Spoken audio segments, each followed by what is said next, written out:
नमस्कार दोस्तों, share market के बारे में बात करते हैं, निवेश इन्वेस्टमेंट के बारे में बात करेंगे।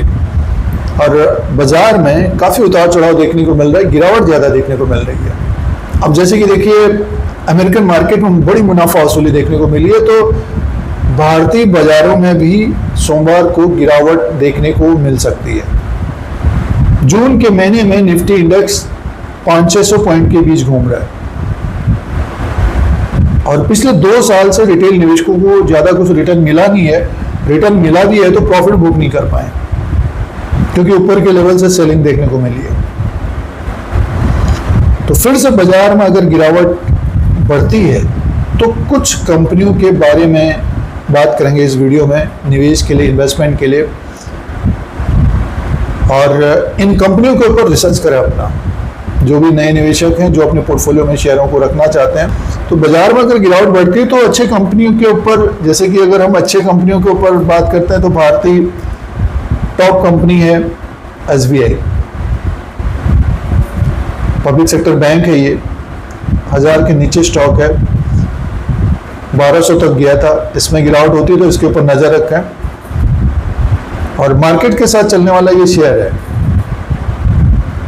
State bank of India, public sector bank है ये। इसी तरह से कैनरा बैंक है और भी पब्लिक सेक्टर बैंक है, यूनियन बैंक है।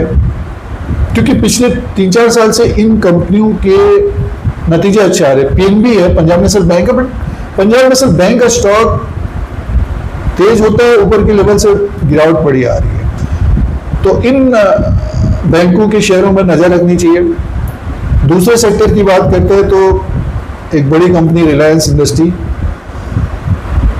अपने आप में एक सेक्टर है, इसका भी शेयर नीचे की तरफ आ रहा है, तो इसके ऊपर भी नजर रखनी चाहिए। और इसी तरह से अगर हम NBFC कंपनियों की बात करते हैं तो बजाज फाइनेंस है, बजाज ग्रुप की एक बड़ी कंपनी है, बजाज फाइनेंस के ऊपर भी ध्यान देना चाहिए। और भी NBFC कंपनियां हैं, वो भी अच्छा करेंगी आगे, तो उनके ऊपर रिसर्च करें।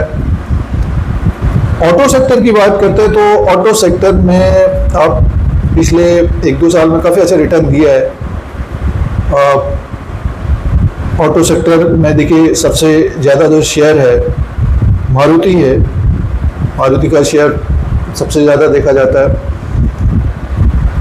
बड़ा शेयर भी है मारुति का। ये इसका स्टॉक नीचे की तरफ आता है तो इसके ऊपर नज़र रखनी चाहिए।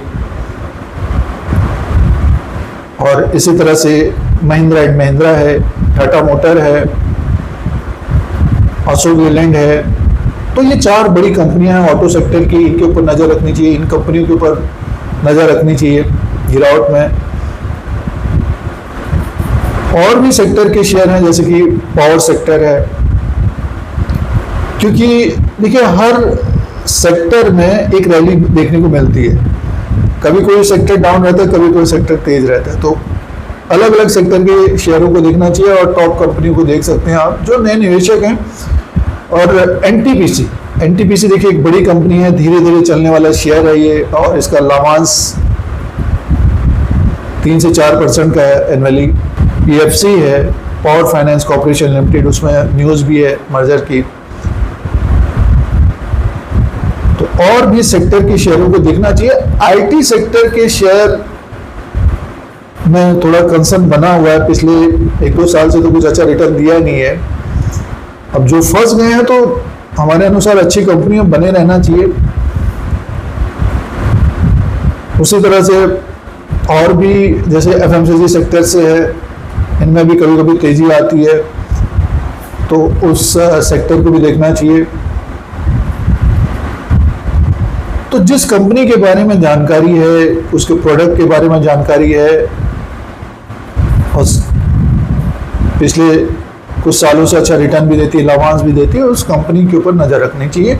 और हर एक सेक्टर का एक शेयर होना चाहिए, भले आपका अमाउंट कम हो, 1 लाख हो या 5 लाख हो, 10 लाख हो या 1 करोड़ तक का हो, तो अलग अलग सेक्टर के शेयरों के ऊपर नज़र रखनी चाहिए रिटेल इन्वेस्टर्स को।